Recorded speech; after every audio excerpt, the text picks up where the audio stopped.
నమస్తే అండి, నేను doctor Lakkireddy Kiran Kumar Reddy, senior international cardiologist, Onus heart institute, Onus robotic hospitals, Champapet, Hyderabad.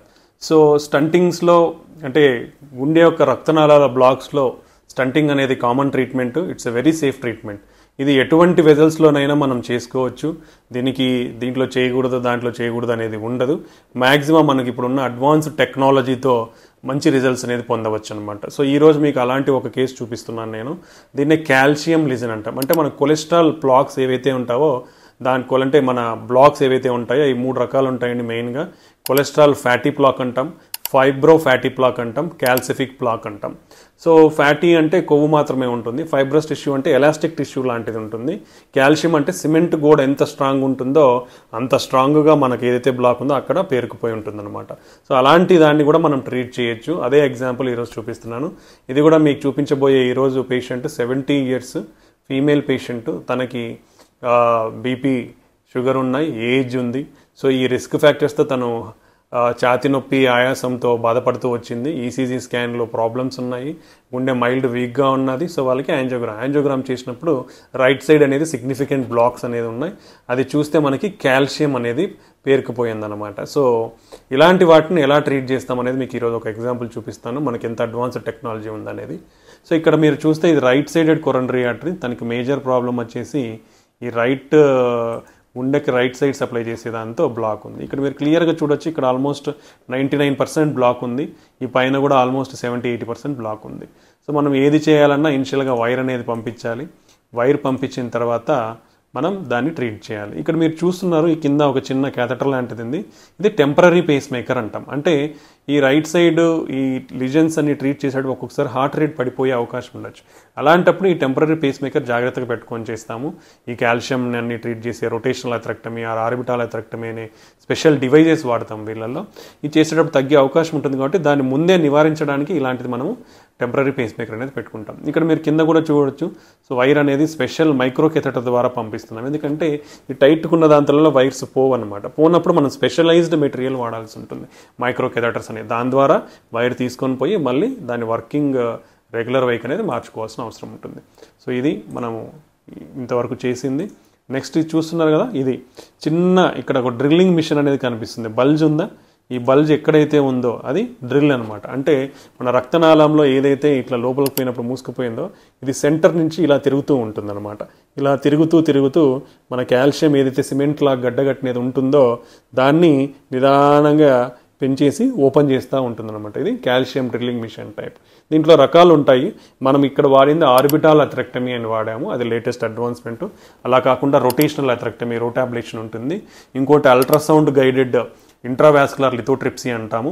Intravascular lithotripsy ద్వారా కూడా కాల్షియంని బ్రేకర్ చేయొచ్చు. హైలీ అడ్వాన్స్డ్ అయితే లేజర్ అథెరెక్టమీ అంటాం, దాని ద్వారా కూడా మనం చేయొచ్చు. ఇక్కడ మనకు లూమెన్ అనేది వైర్ అనేది పాస్ అయింది కాబట్టి ఆ వైర్ మీద ఈ ఆర్బిటాల్ అథెరెక్టమీ డివైజ్ అనేది మనం తీసుకెళ్ళడం జరిగింది. సో ఎక్కడైతే కాల్షియం ఉందో స్లోగా అది మూవ్మెంట్ చేస్తే దాన్ని మొత్తం కూడా అది డ్రిల్ చేసేస్తుంది అనమాట. ఇక్కడ చూడొచ్చు, మనకి ఎక్కడైతే టైట్ బ్లాక్ ఉందో ఆ టైట్ బ్లాక్ వరకు తీసుకొచ్చి నిదానంగా పాస్ చేయడంతో ఆ బ్లాక్ ఎక్కడైతే ఉందో అది ఆ ఏరియాని కూడా క్రాస్ చేసి ఇక్కడ చూడండి ఆల్మోస్ట్ దగ్గరికి తీసుకొచ్చాము. సో ఇటువంటి కష్టతరమైన కాల్షియం బ్లాక్స్ను కూడా మనం ట్రీట్ చేయొచ్చు అనమాట. సో ఇక్కడ క్రాస్ అయిపోయింది.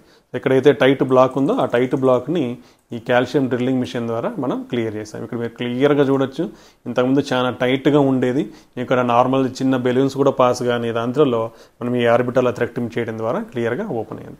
దెన్ ఆఫ్టర్ ఒకసారి క్లియర్గా ఓపెన్ అయిన తర్వాత మనం బెలూన్స్ తీసుకొని దాన్ని ఇంకా ఓపెన్ చేయాలి. నీట్గా స్టంట్ పెట్టే ముందర ఓపెన్ చేయాల్సిన అవసరం ఉంటుంది. సో ఇదంతా బెలూనింగ్ అనేది చేసాం మనము.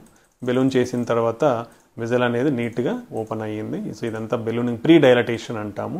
సో ఇదంతా కూడా మంచిగా అంటే చిన్న సైజ్ బెలూన్, పెద్ద సైజ్ బెలూన్ ఇట్లా సైజు పెంచుకుంటూ పోయి మంచిగా ఏదైతే వెజల్ సైజ్ ఉందో ఆ వెజల్ సైజ్కి మనం దాన్ని ఓపెన్ చేస్తాం. ఓపెన్ చేసిన తర్వాత మీరు క్లియర్గా చూడొచ్చు, మనం ఎక్కడైతే బ్లాక్ ఉందో అక్కడ స్టంట్ పెడుతున్నాము. ఇది 2 బ్లాక్ డాట్స్ మధ్యలో ఉండేది స్టంట్ పెట్టిన తర్వాత నీట్గా స్టంట్ అనేది ఓపెన్ అయింది. ఈ కాల్షియం ఉన్నప్పుడు ఇవన్నీ చేయకుంటే మనం స్టంట్ పెట్టినా అది సరిగా ఓపెన్ అవ్వదన్నమాట. సో ఇలాంటి హార్డ్ ప్లాక్స్ అంటాం. అంటే కాల్షియం ప్లాక్స్ అన్నిటి కూడా ప్రాపర్ ట్రీట్మెంట్ అనేది చేయవలసిన కంపల్సరీ అవసరం ఉంటుంది. దానికంటే ఇలా స్పెషలైజ్డ్ మెటీరియల్ కంపల్సరీ వాడితేనే మంచి రిజల్ట్ అని వస్తుంది. లాంగ్ టర్మ్లో రిజల్ట్ అనేది మంచిగా ఉంటుంది. సో ఇక్కడ 2 స్టంట్లు పెట్టాము రైట్ సైడ్. 2 స్టంట్లు పెట్టిన తర్వాత క్లియర్గా చూడొచ్చు, నీట్గా ఓపెన్ అయింది వెజల్ అనేది. దీన్ని మళ్ళీ కూడా మనం ఏం చేస్తామంటే పోస్ట్ డైలటేషన్ అంటాం. అంటే స్టంట్ పెట్టిన తర్వాత మళ్ళీ క్లియర్గా ఉండడానికి మళ్ళీ ఈ ఏదైతే స్టంట్ ఉందో మన గుండె రక్తనాళాలకి క్లోజ్గా మంచిగా అతుక్కోనికి పోస్ట్ డైలటేషన్ అని మళ్ళీ కొంచెం సేమ్ సైజ్ ఆర్ స్మాల్ కొంచెం బిగ్ బెలూన్ తీసుకొని దాన్ని అంతా కూడా మళ్ళీ ఉబ్బిపించినప్పుడు అది స్టంట్ అనేది కరెక్ట్గా గోడలకి అతుక్కుంటుంది. సో ఇదంతా పోస్ట్ డైలటేషన్ ప్రాసెస్ చేసిన తర్వాత రిజల్ట్ అనేది మీరు క్లియర్గా చూడొచ్చు. Beautiful result. స్టంట్ అనేది ప్రాపర్గా ఎక్స్పాండ్ అయింది, నీట్గా రక్తం అనేది పాడుతూ ఉంది, ఎక్కడ కూడా బ్లాక్స్ లేదు.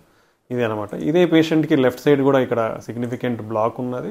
సో ఆ పేషెంట్కి ఆ బ్లాక్ను కూడా క్లియర్ చేయక చూడొచ్చు, కింద సిగ్నిఫికెంట్ బ్లాక్ ఉంది. ఆ బ్లాక్ను కూడా ఇది స్టంట్ పెట్టి క్లియర్ చేయడం జరిగింది. సో ఇలా మల్టిపుల్ బ్లాక్స్, హార్డ్ బ్లాక్స్ ఉన్నా కూడా మనం క్లియర్గా స్టంట్స్ అనేది వేయించుకొని మంచి రిజల్ట్స్ని పొంది మంచిగా మందులు వాడుకుంటే రిజల్ట్ అనేది లైఫ్ లాంగ్ రిజల్ట్ అనేది మంచిగా ఉంటుంది. So even hard calcific plaques అంటే హార్డ్ క్యాల్సిఫిక్ బ్లాక్స్ ఇలాంటి దాంట్లలో కూడా మనకున్న latest technology, highly advanced technology వాడి స్టంట్స్ ద్వారానే ట్రీట్ చేసుకోవచ్చు. ఓపెన్ హార్ట్ సర్జరీకి కూడా అవసరం లేదు. ఈ పేషెంట్లు కూడా right side 2 stent, left side ఒక స్టంట్ పెట్టి జరిగింది. స్టంట్ వేసిన తర్వాత రిజల్ట్స్ అనేది మంచిగా ఉన్నాయి. వెజల్ అనేది కూడా మంచిగా ఓపెన్ అయింది. సో వీళ్ళందరూ కూడా వాళ్ళు మంచిగా మందులు వాడుకొని బ్లడ్ థిన్నర్స్, కొలెస్ట్రాల్ తగ్గించుకునే మెడికేషన్స్, దెన్ ఏవైతే బీపీ, షుగర్, కొలెస్ట్రాల్ ఉంటాయో అన్ని కంట్రోల్లో పెట్టుకుంటే ఫ్యూచర్లో మళ్ళీ ఏ ప్రాబ్లం 99.99% ప్రాబ్లం లేకుండా హ్యాపీగా they will have best life in further. So వాళ్ళకి ఫర్దర్ ఈవెంట్స్ కూడా చాలా తక్కువ ఉంటాయి. సో ఇలా మనం ఎటువంటి కాంప్లెక్స్ బ్లాక్స్నైనా కూడా స్టంట్ ద్వారా ట్రీట్ చేసుకోవచ్చు. స్టంట్ ద్వారా ట్రీట్ చేసుకుని మంచి ఫలితాలను పొందవచ్చు. థ్యాంక్ యూ అండి. Thank you very much.